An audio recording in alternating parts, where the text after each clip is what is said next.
17 days. I want you to hold that number in your head. 17 days. That is the exact amount of time between the moment the internet told DJ Warras he was going to die and the moment a short man with dreadlocks walked up to him outside the Carlton Centre and made sure the prediction came true. If you are watching this and you want to understand how this country really works, how the underworld connects to the infrastructure, and why a man had to die for trying to fix a plumbing pipe, then you need to listen to every single word I am about to say. And before we go deep, do me a favor, hit the like button. And if you haven't subscribed, do it now, because we are not going to stop digging. Dlamini, please bring image number 5 to the screen, the big one. We have to start with the psychology of the victim. We have to understand what was in his mind 17 days before he died. On November 29th, DJ Warras was on Twitter. He saw a post from Briefly News. It was a report about Vusimuzi Cat Matlala. Now, anyone who follows South African news knows that name. The report described Matlala's unsettling stillness while being questioned by authorities. It was a heavy story, a dangerous story, and Warras, being the person he was, decided to quote it. He added his own commentary, he gave Matlala a label, he spoke his mind. But I want you to look away from what Warras wrote. I want you to look at how the public responded. This is where the investigation truly begins. Dlamini, zoom in on the reply from Senzo Nwaka. R.I.P. in advance Mawara Wara. Read that again. In advance. In the English language, those two words change everything. He isn't wishing death on him. He is scheduling it. He is telling him that the clock has started. This is a verified user, a real person, looking at what Warras said and telling him, you have crossed a line that you cannot come back from. Now, move your eyes down. Look at the comment from the user called Castle Larger. Send me your ID number, bro. I need to open a policy fast. I want you to really think about that sentence. In South Africa, we have a very specific culture around death and insurance. We know that hitmen are cheap. We know that life is cheap. When a stranger on the internet asks for your ID number to open a life insurance policy, they aren't making a joke. They are telling you that you are a walking corpse. They are telling you that you are worth more dead than alive. This is a threat disguised as banter. It is the community telling him, we know what happens to people who speak about these things. And this is the moment where Warras realized it. Dlamini, highlight Warras's response. He writes, you niggas are trying to get me killed, nah? So it's like that? I thought we were homies. Listen to the voice behind those words. He isn't laughing anymore. He isn't trying to be cool. He is asking a genuine question. You are trying to get me killed? He realized in that moment that the people following him weren't his friends. They were spectators at a coliseum waiting for the lion to eat the gladiator. He even replied to another user, Sanele, saying, I am coming to hide at your house. Why would he say that? Because deep down, his instinct was screaming at him. His survival mechanism was kicking in. He knew he was in danger. We need to shift our focus now. We need to leave the internet and go into the real world. Because in South Africa, people don't usually die over tweets. They die over rands and cents. And Warras was messing with millions of rands. Dlamini, clear the screen. I want you to play the audio files. I want you to listen to this man's voice. This isn't a DJ talking about the latest house track. This is a businessman talking about a war zone. He is talking about the building he was managing. He calls it Zambesi. Something I'm passionate about is taking back Johannesburg CBD.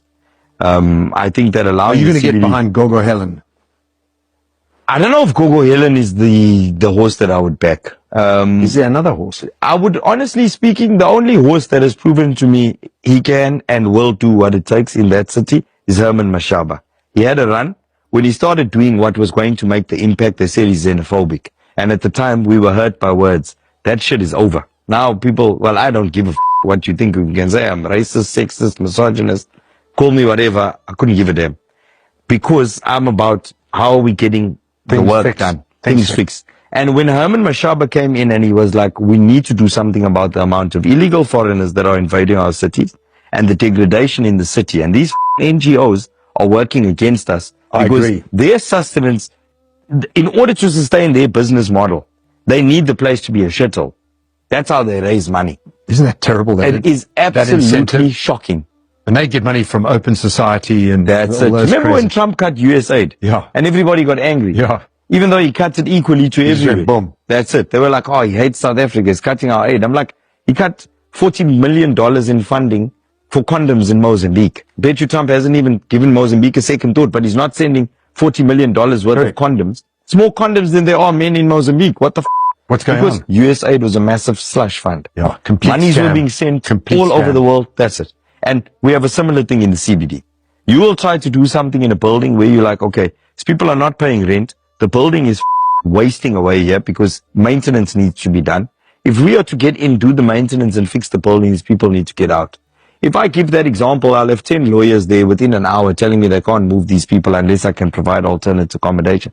Boss, everyone comes from somewhere. Go back there. There's so many people in a lot of these buildings that are genuine, hard-working people who just want a safe place to stay. They want to get to work and back. They want to raise their children, put them in school, build something for themselves back home where they come from. These are the people you meet. And they are like 85, 90% of the people. But there's that 10% that don't want progress to happen. Occupancy far exceeded. You've got 240, 250 rooms. You shouldn't have more than about 1,000 people, give or take. That's maximum. You've got well over 1,000 people living in this building because Pause right there. Let's do the forensic accounting on this. This is the part of the story that explains the bullets. You have a building. It is supposed to have maybe 300 people in it. Instead, it has 1,000 people. Now, who put them there? The building syndicates, the hijackers. These are criminal organizations that take over a property, put a gun to the security guard's head, and then start collecting rent. Let's be conservative. Let's say they charge 3,500 Rand per person, or maybe per room divided by people. If you have a revenue stream of 3 to 4 million Rand coming out of that building every single month in cash, that is 40 to 50 million Rand a year from one building. Now imagine you are the kingpin of this syndicate. You have 50 million Rand a year flowing into your pocket, and then a man named Warwick Stock shows up. He buys the building, or he manages it, and he says, I am going to stop this. He says in the podcast that he is installing biometrics. Do you understand what biometrics means to a criminal? It is the end of the world. Biometrics means fingerprints. It means facial recognition. It means a digital database of every single person who walks through that door. If you are a drug dealer using Unit 405 as a stash house, biometrics exposes you. If you are a human trafficker keeping girls in Unit 602, biometrics exposes you. If you are a ghost tenant paying illegal rent to a gangster, biometrics exposes you. Dlamini, play the section about the plumbing. This is the smoking gun. This is the part that connects the street-level crime to the state-level corruption. when a contract is given for City of Joburg to fix the shit pipes, who does it go to? Sbanbani Plumbing. Connected to this fucking ex-hitman. How? Me, Wutsoishincha kanjani? Boom. I'm like, Uncle Wes, the plumbing, I see the sink is leaking. He's like, sink is leaking? Nigga, this is happening and this is happening. You've got a much bigger crisis than that. Call this guy. Sure. Call in a plumber. What race is the plumber? White, Afrikaans. My friend, let me tell you something. If I can show you what it looked like compared to what these guys put together, you'll understand why umsebenzi wakhe.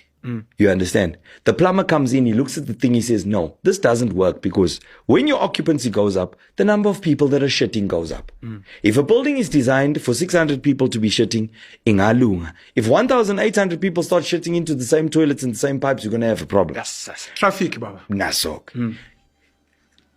Multiply that by not only this building, the building next door, this one on this block, this one on this block, all of a similar size. What's going to happen underground, under the road with the sewage system? Disaster. Now, you're able to run as the City of Joburg runs, ignoring these things. Because there's people living there and they're living perfectly fine. They're happy with how they're living. You understand? Abananking, They pay their rent for the most part. Yeah. Right? But I know, ngokubona kwami, this is not right. But I don't have the expertise to fix all the problems. Yeah. I'm here for one thing. I bring in that expertise from outside. I bring the most skilled people that I know. And within 2-3 months of us being on that building site, come and see what that building looks like now. Come and see the progress that we've made. Not me alone, as a team. Why can we not apply the same principle when it comes to the policies that we should be implementing to empower people? We need to get the most skilled into the positions where they are desperately needed. Case in point, the CBD. That issue that I just described, Uguti, what's causing this, that in the building is not only this way. I want everyone to hear those exact words. Connected to this foofing ex-hitman. This is the most dangerous sentence he ever spoke. He didn't say corrupt businessman. He didn't say shady guys. He used the word hitman. He is alleging on a public platform that the companies receiving tenders to fix the sewage in Johannesburg are fronts for contract killers. He is saying that the infrastructure money, 300 million rand, he mentions later, is being stolen by murderers. Think about the enemies list Warras created for himself. First, he has the street syndicates who are losing their rental income because he is taking back the building. Second, he has the corrupt NGOs that he mentioned, who he claims need the city to be a shithole so they can get funding from overseas. And third, he has the tenderpreneurs, the guys connected to ex-hitmen who are stealing the maintenance budget. He was fighting a war on 3 different fronts, and he was doing it alone. He talks about bringing in his own people. He mentions Arnie Williams for audits. He mentions Wes Lang for electrical work. He was bypassing the system. He was bringing in white contractors to fix black infrastructure because he didn't trust the government. He was creating a parallel state. He was showing that the job could be done, which embarrassed the people who were paid to do it, but didn't. Now, let's move to the day of the assassination, December 16th, Reconciliation Day, a public holiday. Dlamini, bring up the report from Griselda Lewis. Sakina, and in fact, that's what we reported about on arrival at the scene yesterday, was that that particular area is completely surrounded by CCTV cameras. Remember, there was an extensive operation to install CCTV cameras in the Johannesburg CBD to precisely deal with the issue of crime. So it's by no surprise that's the first area that the police were going to look into. And indeed, they did indicate that they are looking for a number of suspects, one believed to have dreadlocks and short. We are expecting possibly some identikits to be released. We're not quite sure of that at this stage. MMC Chwako did say that. That's right. I did make a call to police this morning and they did indicate they'll be in conversation with the investigating officer.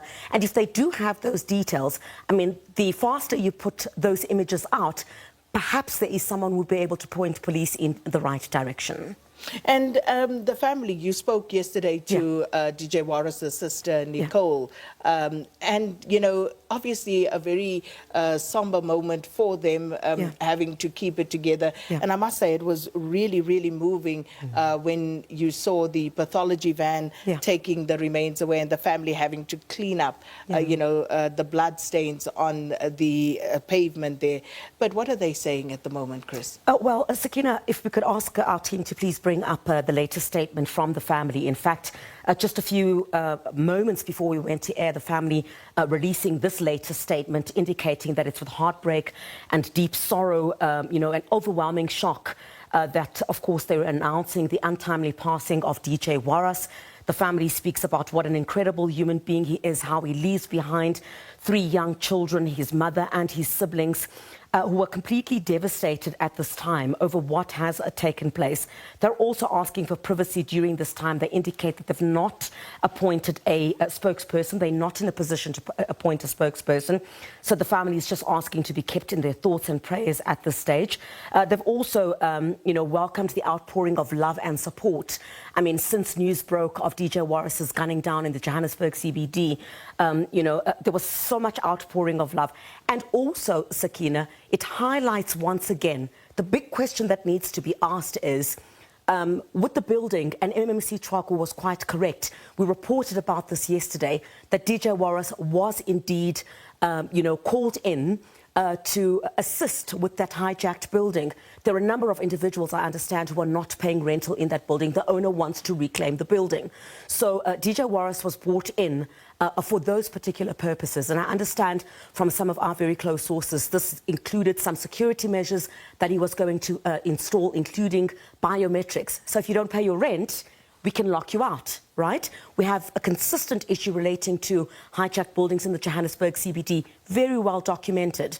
So there's a huge belief at this stage that this indeed was a hit relating to, it's a huge business, Sakina. I understand that the so-called kingpins who run these operations could easily charge about 3,500 to give you a place to stay, which is not yours, and instead of paying rent, either. Indeed, and then you just pay the money over to them, which completely doesn't make sense. Why not just pay the rent?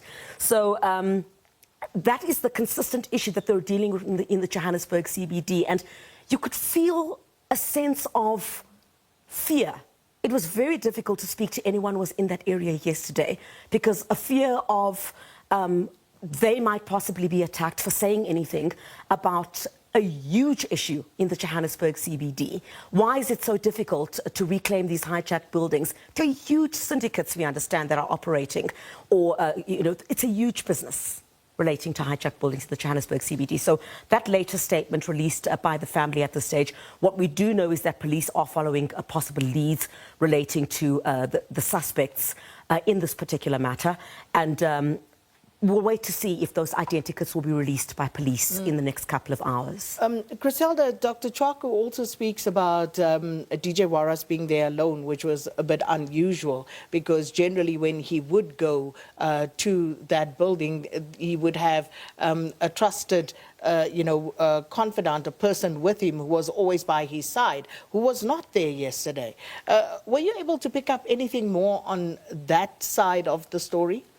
Look, Sakina, from what we know is that, and also listening to what Dr. Chwako spoke about yesterday, he had mentioned that DJ Warras was in the company of the owner of that block of flats. So I don't know if that's changed at the moment. We're still waiting for a whole lot more information. Of course, police are not going to disclose too much, because it could put that next person at risk as well. So we'll wait to hear what the latest is from police pertaining to that. But from my close sources, I understand that he had come from downstairs.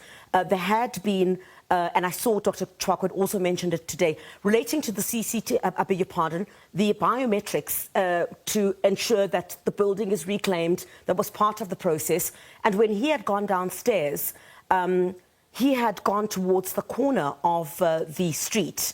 And that's, I think, where the first shots had rung out. And he ran towards the entrance of the building once again. But unfortunately, he did not make it. That's the sense that we're getting at the moment. Of course.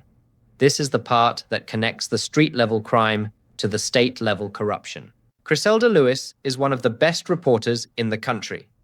She was on the scene while the tape was still up. And she pointed out a detail that makes this whole thing reek of a setup. She said the area outside the Carlton Centre and Zambezi House is, and I quote, completely surrounded by CCTV cameras. The city of Joburg spent millions installing these cameras to fight crime. Warras mocked these projects. He said in the podcast that technology means nothing without boots on the ground. And isn't it the ultimate irony? He was gunned down in high definition.